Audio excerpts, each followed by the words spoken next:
आप क्यों बात नहीं करते? पहले मैं आपसे यही जानना चाहूंगा कि मुगल रोड को लेकर काफी सारे खदशात हैं लोगों के अंदर, कहीं ना कहीं सवालिया निशान आप पे भी उठते हैं कि अपोजिशन में बैठकर आपने आवाज क्यों नहीं उठाई? और एलजी साहब को एक अलार्मिंग सिचुएशन बताएं कि भाई कुछ लोग ऐसे हैं जो वाकई मजबूर है, they don't have any option. आप इन मुद्दों पे आवाज नहीं उठा रहे हैं। आपकी कांग्रेस पार्टी कभी भी हमने नहीं देखा कि कोई धरना दे रही है इस मुद्दे पे। आखिर आप क्यों चुप हैं? हम तो कांग्रेस वाले है ही, हमें तो पहले ही वो ब्रांड कर देते हैं, नेम कर देते हैं, ये तो है ही एंटी नेशनल है। बीजेपी के लोगों ने खुद धरना दिया है वहां पे। DCs and BDCs of BJP were sitting there and protesting against their own party. कि डीडीसी और बीडीसी का इलेक्शन लोगों के ऊपर एक धोखा था या लोगों के साथ एक फ्रॉड था, एक ब्लंडर था कि नहीं था? बिस्मिल्लाहिर्रहमानिर्रहीम। अस्सलामु अलैकुम नाजरीन, आप देख रहे हैं कश्मीर क्राउन और मैं आपका मेज़बान राहिल गनई। हमारी कोशिश रहती है कि हम आपको यूटी जम्मू कश्मीर की तमाम हस्तियों से मिलवाएं जिनका डायरेक्ट लिंक जो है अवाम के साथ होता है। हमारे सवालात बिल्कुल हमारे ही होते हैं, आप अवाम के होते हैं। ये नहीं है कि हम किसी के पास बैठ गए और सवालात में कोई नरमी होगी। मैं आज सीधे बात करने की कोशिश करूंगा सज्जाद तारक साहब से, जो सीनियर कांग्रेस लीडर हैं और पीआरओ हैं अपने यूथ कांग्रेस के। मैं इनसे भी बात करूंगा। इनसे हम जानेंगे कि जम्मू कश्मीर में बिगड़ते हालात और खासकर राजौरी पुंछ की अवाम के साथ हमेशा इस्तेसाल क्यों। ये आज से नहीं, हुकूमत जब कांग्रेस की थी तब भी होता था। हम इनसे भी जानेंगे। और आज बीजेपी की हुकूमत है, फिर उसके बाद आज लेफ्टिनेंट गवर्नर की हुकूमत है। ये तमाम हालात और वाक़ात पर बात करने के लिए हमारे साथ सज्जाद तारक साहब सीधे मौजूद हैं।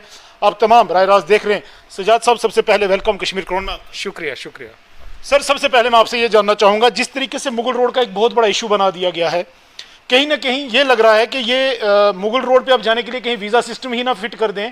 कहीं ना कहीं ये भी लग रहा है कि मुगल रोड को इस तरीके से बंद रखना, और ये लग रहा है कि राजौरी और पुंछ की जो अवाम है इसकी कोई बात करने वाला नहीं है। आप भी तो सियासत में हैं, आप क्यों बात नहीं करते? पहले मैं आपसे यही जानना चाहूँगा कि मुगल रोड को लेकर काफ़ी सारे खदशात हैं लोगों के अंदर।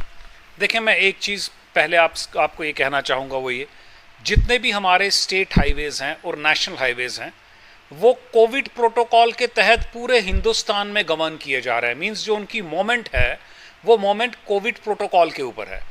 हमें ये खुद समझ नहीं, मुझे खुद ये समझ नहीं आ रही कि जब सारे हाईवेज़ ऑपरेट हो रहे हैं, स्टेट हाईवेज़ भी और नेशनल हाईवेज़ भी कोविड प्रोटोकॉल्स के तहत, मुगल रोड में क्या प्रॉब्लम है, ये हमारे लिए भी एक बहुत बड़ा एक क्वेश्चन मार्क है। उसमें पहले हम एक तबके के लिए लोग करते हैं जो हमारे नोमैड्स हैं, वो भी चलो वेलकम स्टेप था एलजी साहब की तरफ से, हम उसको वेलकम करते हैं। देन उसके बाद हमने पेशेंट्स के लिए लो किया।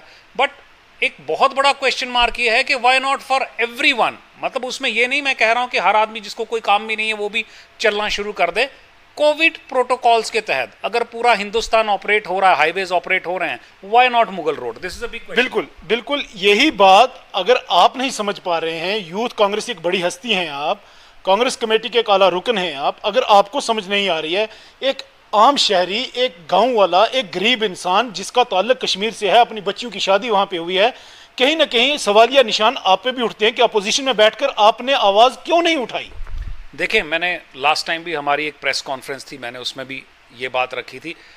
मैं एक और चीज़ इसमें आपसे एक स्टेप और आगे जाना चाहूँगा, वो ये कि चलो जिसकी शादी हुई है, जिनको मुलाकात करनी है रिलेटिव्स के साथ, वो अगर 3 दिन बाद भी कर लेंगे तो कोई दिक्कत नहीं। बट एक बहुत बड़ा क्वेश्चन मार्क वो ये है कि हमने कोविड के पेशेंट्स को अलो किया है।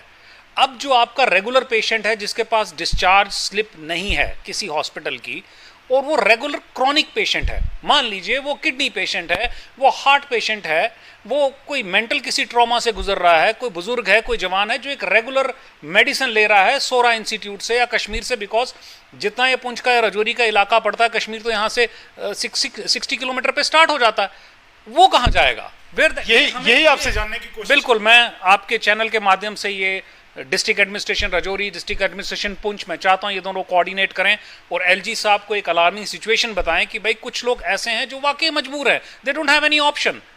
तो वो आपने क्या एनालाइज किया, आखिर इसके पीछे वजूहात क्या हैं? इस तरीके से राजौरी और पुंछ की अवाम पे एक मुसल्लत करना, इस तरीके की बंदिशें, ये कहाँ तक है? आप क्या समझते हो, आपने क्या एनालाइज किया? देखिए, मुझे तो ये नहीं समझ आती कि कोरोना का नाम लेके हम किस ब्लैंकेट में क्या चीज़ ढकना चाहते हैं। ये आई फेल टू अंडरस्टैंड दिस। या तो हम इसको रीजन के हिसाब से कोई बाइफर्केशन चाहते हैं, अब वो फिर मैं कहूँगा तो वो कहेंगे जी ये कॉन्ट्रोवर्शियल बात करते हैं, ये कांग्रेस मैन है तो इसलिए ऐसी बात करते हैं। But why? मेरा एक ही सब, मैं आपके चैनल के माध्यम से एक बात कहना चाहूँगा जो मैं रिपीट करूँगा कि अगर कोविड प्रोटोकॉल्स के तहत पूरे आपके स्टेट हाईवे और नेशनल हाईवे चल रहे हैं, वाई नॉट मुगल रोड? और फिर उसके बाद मैं इसके साथ एक स्टेप और जाना चाहूँगा और मैं उसमें आपसे भी वसादत करूँगा, और जितने भी हमारे रजौरी पुंछ के जवान लोग हैं, बुजुर्ग हैं, सब हमारे कांग्रेस के टाइम में 4 लेन नेशनल हाईवे अप्रूव हुआ था Jammu to Poonch, which has been reduce to 3 lane. अब मुझे बताइए, ये हमें भाजपा की तरफ से गिफ्ट मिला है। आपसे 3 लेन में कन्वर्ट कर दिया। आपको मैं रोकना चाहूंगा, आप अपोजिशन में हैं, आप इन मुद्दों पे आवाज नहीं उठा रहे हैं। आपकी कांग्रेस पार्टी कभी भी हमने नहीं देखा कि कोई धरना दे रही है इस मुद्दे पे। आखिर आप क्यों चुप हैं? एक गरीब आवाम की आवाज कहीं ना कहीं आपके साथ जुड़े हैं लोग, तो आप क्यों चुप हैं? नहीं, देखिए मैं आपको एक चीज बताता हूं, क्योंकि कोरोना था बीच में, अभी हाल ही में 30 मार्च को ही जब हमें थोड़ी रिलैक्सेशन थी, हम सब ने गिरफ्तारियां भी दी हैं। इवन पीसीसी प्रेसिडेंट भी थे यहाँ पे, बाकी लोग भी थे, सारे जितने सीनियर हमारे लीडर्स थे, हमें भी, मुझे भी अरेस्ट किया गया। हालांकि कुछ लोगों को तो सोटियां भी पड़ी, कुछ लोगों को चोटें भी आईं, और हमने वहाँ पे भी यही मुद्दा रखा था, जिसमें मुगल रोड भी था, महंगाई भी थी, वैक्सीन भी थी, कोरोना से जो लड़ रहे थे पेशेंट्स और जिनको ऑक्सीजन या बाकी चीज़ें फराहम नहीं हो रही थी, वो सब इश्यूज थे हमारे। बट अब इससे ज़्यादा हम उस लेवल पे तो नहीं जा सकते ना। हम नेशनलिस्ट लोग हैं, हम बिल्डिंगें तो गवर्नमेंट की नहीं तोड़ सकते, या गवर्नमेंट डिपार्टमेंट्स को तो डिस्ट्रॉय नहीं कर सकते ना। जीएमसी राजौरी आपके सहन में है, आपकी कॉन्स्टिट्यूंसी का सेंटर पॉइंट जीएमसी राजौरी, वहाँ पर हालात किस तरीके के हैं दिन ब दिन आप अच्छे से जानते हैं। आज सुबह भी वहाँ चीखो पुकार थी, डॉक्टर्स पे इल्ज़ाम लगाया जा रहा है, कहीं ना कहीं फॉल्ट क्या पर प्रॉब्लम क्या आ रही है, आपने क्या देखा है? देखिए, फॉल्ट जो मैं समझता हूँ वो थोड़ा थोड़ा हर जगह का मिलके एक ब्लंडर बन रहा है। डॉक्टर्स की भी गलती है, हमारे पास इक्विपमेंट की भी कमी है, और सबसे बड़ी बात कि जो गवर्नमेंट को पिछले 6 महीने में जो इनको एक गेस्टेशन पीरियड मिला था, जिसमें हम कोरोना के साथ जंग लड़ने की तैयारी हमें करनी चाहिए थी, वो हमने हाइबरनेशन में गुजार दिया, स्लीपिंग मोड में। अब वो स्लीपिंग मोड में गुजरने के बाद आज हम स्टैंड स्टिल पे खड़े हैं। अभी भी लास्ट वीक भी ऑक्सीजन की शॉर्टेज से एक डेथ हुई है, आपको मेरे से बेहतर मालूम है। ये आबिद जी जो हैं हमारे, इनकी मदर की डेथ हुई है आज, and he had bundle of grievances with the hospital people, bundle of grievances. वहाँ अभी भी सफाई की प्रॉब्लम है। मैं एक बात कहता हूँ, आप मुझे ये बताइए, अगर आप हॉस्पिटल में हैं या मैं हॉस्पिटल में हूँ, ऑक्सीजन सिलेंडर माना जा सकता है कि भाई पूरे हिंदुस्तान में किल्लत थी, नहीं मिल पाया। मुझे बताइए, झाड़ू पोछे की भी किल्लत हो गई है हमें, हमारे वॉशरूम्स तक क्लीन नहीं है और वहाँ से भी इन्फेक्शन फैल रहा है। You see what complaints these people are doing. और मैं जितने भी हमारे सीनियर डॉक्टर हैं, मैं उनसे गुजारिश करूंगा कि they should come forward on this issue. What is your stand?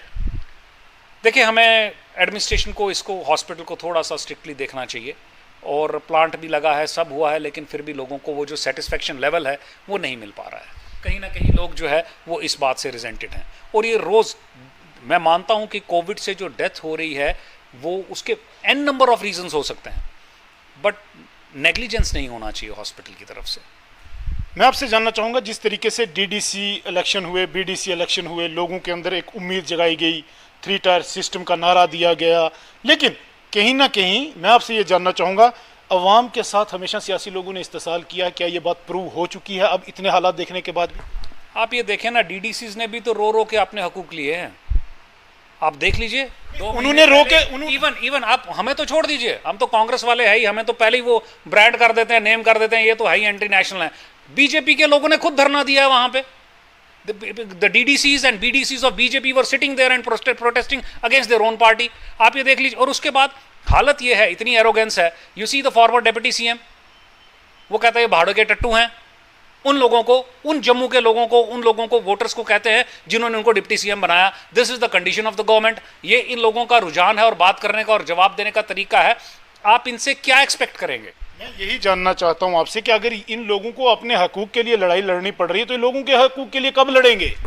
यही तो बात है। This is the big question. ये तो सियासी लोगों पे आया ना, ये तो सियासी, देखिए आप भी एक सियासी जमात से हैं, और हिंदुस्तान की सबसे दूसरे नंबर की जमात अगर आज की डेट में माना जाता है, तो आप उसके एक अहम रुकन हैं। आपने क्या एनालाइज किया, आपने क्या समझा इस चीज को कि डीडीसी और बीडीसी का इलेक्शन लोगों के ऊपर एक धोखा था, या लोगों के साथ एक फ्रॉड था, एक ब्लंडर था कि नहीं था? देखें, एक तो ये था कि इट वॉज, ये कवर अप करने के लिए, जो मैं आपको बीजेपी की आइडियोलॉजी बताता हूँ, बट वो उन पर उल्टी पड़ी। पहले पंचायत, दे थॉट दैट हम यहाँ से कुछ पावर ग्रैब कर लेंगे, वो छूट गया। उसके बाद दे वेंट टू बीडीसीज, उनको लगा कि हम बीडीसीज से पावर ग्रैब कर लेंगे। तो बीडीसीज में जब स्टेट प्रेसिडेंट के अपने एरिया से सब लोग हार गए, देन दे थॉट कि अब ये बीडीसी भी निकल गया, पंचायत भी निकल गई, अब चलो डीडीसी में पकड़ दें तो डीडीसी में हमारे पास कुछ ग्रिप आएगी। डीडीसी में भी जब उनको कोई ओवरवेलमिंग रिस्पांस नहीं मिला तो उन्होंने डीडीसीज की भी पावर रिस्ट्रिक्ट करने की कोशिश की, जो आपको मेरे से बेहतर मालूम है।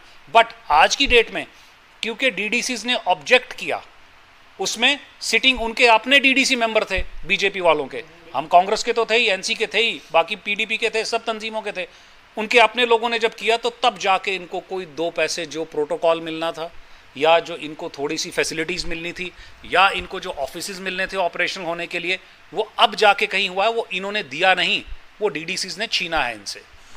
लोगों के मन में काफ़ी सारे सवाल, और सीधे टारगेट अगर हम करें तो सीधे लोगों की तरफ से कांग्रेस पार्टी पे, क्योंकि सवालिया निशान कांग्रेस पार्टी पे है। लोग ये जानना चाहते हैं कि हालात इस कदर बन चुके हैं, इस तरीके के हालात खासकर यूटी जम्मू कश्मीर के, खासकर जम्मू खिता के और खासकर राजौरी और पुंछ के, लेकिन कहीं ना कहीं कांग्रेस पार्टी जो है वो एकदम से गायब हो गई, एकदम से कहीं सामने आकर किसी भी मुद्दे को उठाकर लोगों की आवाज़ नहीं बने। देखें आप, मेरी रिक्वेस्ट है, ये तो बेसिकली ये सवाल तो पावर गवर्नमेंट से होना चाहिए, नहीं, ये कांग्रेस से सवाल है। मैं इसका जवाब देने के लिए तैयार हूँ। बेसिकली तो ये रूलर से सवाल होना चाहिए कि जो सिस्टम फेलियर है, सिस्टम फेलियर जब हम पावर में थे आप हमें पूछते, हम छाती ठोक के जवाब देते थे। हाँ, इसमें मैं आपको रोकना चाहूँ, नहीं मैं आपको रोकना चाहूंगा। जिस तरीके से अगर एक बाप के 2 बेटे हैं, जब एक और 2 दूसरा झगड़ते हैं तो बाप उनको रोकता है झगड़ा करने से। कांग्रेस को इस वक्त एक अहम रोल प्ले करना चाहिए अवाम की तरफ से। जी मैं बता रहा हूँ ना, उसी रोल के तहत ही तो पिछले 1.5 महीना पहले ही हमने गिरफ्तारियां दी हैं। गिरफ्तारियां देने से लोगों के मसाइल हल नहीं ना हुए। देखें, हम प्रोटेस्ट कर सकते हैं, पीसफुल प्रोटेस्ट रोड पे हो सकता है, असेंबली में पहले होता था, आज की डेट में कुछ है नहीं। काउंसिल थी वो भी डिसॉल्व हो गई, असेंबली है वो भी नहीं है, मीडिया का माध्यम है आपके सामने बोल रहे हैं। सड़कों पे धरना देने की बात आती है, जिस दिन कोविड प्रोटोकॉल अलाउ करेंगे हम सड़कों पे भी धरना देंगे। मार्च 30 को भी हमने बहुत बड़ा प्रोटेस्ट किया, उससे 15 दिन पहले भी हमने बहुत बड़ा प्रोटेस्ट किया था मार्च में जब कोविड का था। नो पॉइंट इज दिस कि इनको आप कितनी बार जगाएंगे।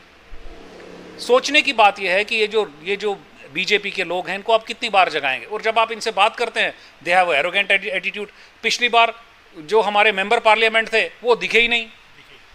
हमारी जितनी जूम मीटिंग्स हुई मीडिया वालों के साथ या दूसरे लोगों, मैंने कहा भाई बुलाओ उनको, और वो कहीं आए और बाहर से पहले तो चले गए। उसके बाद आई डोंट नो, एक दिन आए और वो प्लांट का inauguration and all that, and फिर शायद कोई प्रेशर वो मैं लोगों को मैं के ऊपर। और चलो मैं एलजी साहब का शुक्रिया अदा करता हूं कि हमारे नौशहरा के ही भाइयों को कुछ मिला, चाहे ट्रोमा मिला या एसडीएच मिला या कुछ मिला जो उन्होंने अनाउंस किया, किसी को तो कुछ राहत मिल गई। मैं नाजरीन आपको बता देता हूं कि जब हमारे एमपी जुगल किशोर शर्मा जी आए तो बदकिस्मती से वो जीएमसी राजौरी के अंदर नहीं गए, बल्कि जीएमसी के बाहर से उन्होंने दौरा किया। शायद उनको बाहर से ही देखना था कि बिल्डिंग कितनी बड़ी है, ये बात तो वाजिया हुई आवाम के सामने।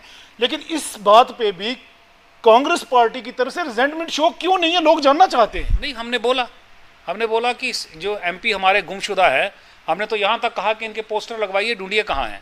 और ये जो उन्होंने सुपरफिशियल विजिट किया, वो सुपरफिशियल विजिट भी ऑपोजिशन की वजह से ही हुआ, अदरवाइज कुछ भी नहीं होना था। सर, कोविड में जिस तरीके से कारोबारी तबका मुतासर हुआ, ड्राइवर तबका मुतासर हुआ, हर इंसान मुतासर हुआ, तालीम बच्चों की भी मुतासर हुई। ऑनलाइन क्लासेस का एक ढोंग रचाया गया। मैं वाजिया करना चाहता हूँ, ऑनलाइन क्लासेस उन बच्चों के लिए था जिनके पास एंड्रॉयड फ़ोन था, ठीक है सर। लेकिन कहीं ना कहीं आप भी शोबा से जुड़े हैं, उन गरीब बच्चों के लिए कभी किसी ने नहीं बोला जिनके पास एंड्रॉयड फ़ोन नहीं है। क्या उन बच्चों ने अपनी तालीम किस तरीके से हासिल की है, उस पर आपका क्या रद्द अमल है? देखिए, एक तो सबसे बड़ी बात थी, चाहे वो गांव का बच्चा था चाहे वो शहर का बच्चा था, मैं इसमें आपको बताता चलूं, ये सबके लिए एक नया एक्सपेरिमेंट था। जो प्रॉब्लम्स डिपार्टमेंट्स को, गवर्नमेंट को या प्राइवेट ऑर्गेनाइजेशंस को, इंस्टीट्यूट्स को पिछले साल आई, वो इस साल नहीं आई। लेकिन इससे बच्चा वही फैज़याब हो पाया जो शहर का बच्चा था, जो ब्लेस्ड फैमिली से था, जिस फैमिली के पास रिसोर्सेज थे, जो लोग सब चीज़ें कर सकते थे। और सबसे बड़ी बात, वही बच्चा ज़्यादातर बेनिफिट ले पाया जिसके पेरेंट्स भी पढ़े लिखे थे, क्योंकि बच्चे को शुरू में सपोर्ट चाहिए थी। देखें, झूठ में आपके सामने बोलूँगा उससे कोई बात बनेगी नहीं, हमें सच बोलना चाहिए। अब जिन बच्चों को तो फाइनेंशियल सपोर्ट भी थोड़ी मिली पेरेंट्स से, और इंटेलेक्चुअल सपोर्ट भी मिली, और ऑर्गेनाइजेशन से भी मिली, वो बच्चे नॉर्मल बच्चों से ज़्यादा अच्छा एक्सेल कर गए, क्योंकि this was a boon in disguise. जो चीज़ उन्होंने शायद कभी नहीं सीखनी थी, वो हाईटेक टेक्नोलॉजी के साथ एक्विप हो गए। बट उसके साथ ही इसका ड्रॉबैक ये रहा कि जो मेरा गांव का बच्चा था, जिसके पास वसाइल नहीं थे, वो तो पिस रहा है। वो तो सब बुरे तरीके से पिस रहा है। बिल्कुल, कहीं ना कहीं ये उन लोगों के साथ, उन बच्चों के साथ, अवाम के एक बहुत बड़े गरीब तबके के साथ धोखा हुआ है या नहीं हुआ? बिल्कुल बिल्कुल, ये तो ज्यादती है।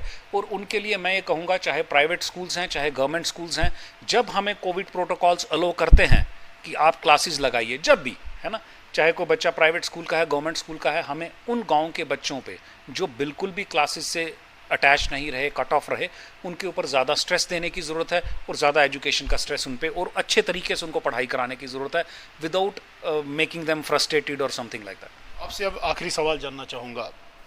मरहूम मोहम्मद शरीफ तारक साहब, आपके वालिद मोहतरम, education minister, x education minister थे वो, उन्होंने जिस तरीके से खिदमत अंजाम दी, आपने उनसे क्या सीखा और आवाम तक उनका क्या मैसेज पहुँचाना चाहेंगे? देखिए, मैंने उनको देखा है काम करते हुए, और ये नहीं कि मेरे वालिद हैं, अपने मुंह से मैं क्या तारीफ़ करूं। चाहे वो पहाड़ी हॉस्टल का मसला हो, आप देखें उन्होंने बर्थ दिया पहाड़ी हॉस्टल को, रजौरी की जामा मस्जिद का मसला था वो देख लें, पूरी स्टेट में टीचर्स की रेगुलराइजेशन का मसला था वो उन्होंने किया, यूनिवर्सिटी बाबा गुलाम शाह बादशाह का बिल अप्रूव करवाया, व्हेन कोलेशन गवर्नमेंट थी तो मुफ्ती साहब से थन्ना मंडी के कॉलेज का स्टोन रखवाया, इनाग्रेशन भी हुई। मतलब ऐसे बहुत सारे मामलात हैं, एन नंबर ऑफ थिंग्स। लोग उनको आपकी नज़र में देखना चाहते हैं, आपकी शक्ल में देखना चाहते हैं, आप क्या कर रहे हैं अवाम के लिए? सवाल ये है कि शरीफ तारक साहब के जाने के बाद क्या सज्जाद तारक पे उम्मीदें रख सकते हैं लोग? बिल्कुल, मैं हाजिर हूँ, जब जहाँ जिस जगह आपको मेरी ज़रूरत समझते हैं आप। लेकिन अभी अवाम के लिए आप कहीं नज़र नहीं आए, ये मानिए आप, मानिए आप। अब आप कह रहे हैं तो मैं आपकी बात का जवाब देने के लिए कहता हूँ कि मैं कुछ चीज़ों को पब्लिसाइज नहीं करना चाहता हूँ। हालांकि लास्ट ईयर भी जब ये पेंडेमिक हुआ, शायद हमने भी लोगों को मदद की होगी, हमने भी राशन भेजा होगा, हमने भी लोगों के घरों में भेजा होगा, लेकिन हमने फोटो नहीं खिंचवाए। एडमिनिस्ट्रेशन ने हमसे कुछ कहा ताउन करने के लिए, वेंटिलेटर के लिए, आप एडमिनिस्ट्रेशन से कंफर्म कर सकते हैं, मैं आपको ऑन रिकॉर्ड कह रहा हूं, ऑन रिकॉर्ड हमने मदद की कि भाई हॉस्पिटल की हालात ठीक हों। ये लेकिन उसके बाद भी अफसोस की बात यह है कि जो वेंटिलेटर वहाँ लगना चाहिए था, शायद वो पता नहीं लगे नहीं लगे, क्या हुआ आई डोंट नो। हमने उसके लिए भी, मैंने लास्ट वीक डीसी साहब से भी बात की थी, मैंने कहा हमने भी की थी मदद, कुछ दूसरे लोगों ने भी की थी, और ज़रूरी नहीं होता कि हर आदमी फ़ोटो खिंचवाए। हाँ, अगर मैं आपकी तरफ से मैसेज देना चाहता हूँ, अगर किसी मेरे भाई को अनाज की ज़रूरत है, मेडिकल फैसिलिटी में कोई प्रॉब्लम है, अभी परसों की बात है, किसी को जम्मू में जाना था, उसको एम्बुलेंस मैसर नहीं हो रही थी, रात को 11 बजे मैंने किसी को कह के उसको एम्बुलेंस दिलवाया। अब ये बातें, मतलब हर बात पब्लिकली मैं, अगर आप चाहें तो मैं आपको उस पेशेंट का नाम भी दे के दे देता हूँ, लेकिन मैं एक इंतज़ामिया से, हॉस्पिटल से और मैं डीसी साहब से गुजारिश करना चाहूँगा, वो ये बहुत अहम चीज़ है। वो क्या है, हमें एम्बुलेंस मैसर क्यों नहीं होती, और उसके लिए चाहे सज्जाद तारिक है, चाहे आप हैं, चाहे कोई है, उसकी सिफारिश की ज़रूरत क्यों पड़ती है? आपसे जानना चाहेंगे, जिस तरीके से जम्मू के काफ़ी अज़ला और काफ़ी तहसील में जो हॉस्पिटल्स थे उनमें ऑक्सीजन प्लांट्स का जो है वो नाम लिखवाया गया, लेकिन बदकिस्मती की बात यह है कि उसमें थन्ना मंडी का नाम बिल्कुल नहीं है। क्या वो CHC है, PHC है? कांग्रेस के दौर में वो क्या था, आज के दौर में क्या है? अवाम हमेशा पीछे जा रही है। अवाम को ये समझ नहीं आ रहा है कि भाई हम फाल कहाँ कर रहे हैं। हम राजौरी और पुंछ की अवाम को मैं एक बात ज़रूर कहता होता हूँ, हमेशा कहता हूँ, ये ऐसी अवाम है शायद इसकी माँ ही नहीं है। तो क्या ये कांग्रेस के दौर में भी ये ज्यादतियां हुई हैं, आप माने इस बात को, और आज भी ये ज्यादतियां क्यों हो रही हैं सिर्फ खिताब पीर पंजाल के साथ? लेकिन मैं आपको एक चीज़ बड़े वाज़ेह तौर पे बताना चाहूँगा, आज़ाद साहब, रजौरी में देखें, एक डिस्ट्रिक्ट में मेडिकल कॉलेज जो है वो मेडिकल फैसिलिटीज़ के लिए बैकबोन का काम करता है। आप किसी PHC को, किसी SDH को उतना एक्विप नहीं कर सकते क्योंकि बजट ही नहीं होता। आप एक डिस्ट्रिक्ट में 500 बना लीजिए, फिर भी अगर कोई पेशेंट क्रिटिकल कंडीशन में है तो ही और she needs to go to medical college. मैं आपको बताऊं, जब रजौरी में मेडिकल कॉलेज नहीं खोला तो हम सब लोग, सारे सीनियर लीडर आज़ाद साहब से जाके मिले। आज़ाद साहब ने कहा कि जो बाइफर्केशन है मेडिकल कॉलेज की, वो है 2.5 करोड़ की पॉपुलेशन के ऊपर एक मेडिकल कॉलेज, और J&K की पॉपुलेशन 1.25 करोड़ है, लेकिन फिर भी 5 मेडिकल कॉलेज मिले, जिसमें से रजौरी में एक है। उसका फंड भी एलोकेट हुआ, जिसका रिबन आज बीजेपी काटने को तैयार है। उसका बुरा हाल है? नहीं, काम तो चल रहा है उसका, बट ये है कि वो बुरा हाल इसलिए है क्योंकि चाहिए एडमिनिस्ट्रेटिव ऑफिसर वहाँ पे जो हैं वो अच्छे तरीके से काम करें। थैंक यू सो मच, आपने अपना कीमती वक्त हमें दिया। शुक्रिया, शुक्रिया। बिल्कुल नाजरीन, आप सुन रहे थे सज्जाद तारक साहब को, जो कांग्रेस के एक आला रुकन हैं, अहम रुकन हैं, और काफ़ी सारे इल्ज़ामात भी लगाए, जवाबात भी हासिल हुए, उम्मीद करते हैं सज्जाद तारिक से लोगों की जो उम्मीदें जुड़ी हैं ये पूरे खरे उतरेंगे उस पर। आप जुड़े रहें कश्मीर क्रोम के साथ। अल्लाह हाफिज। Rakib Sir's Excellence Paripura Srinagar offers coaching for 11th 12th Arts and Commerce all subjects with Valley's top faculty on board. Visit Rakib Sir's Excellence Paripura Srinagar. Call on 9622 888 333 9469 888 333.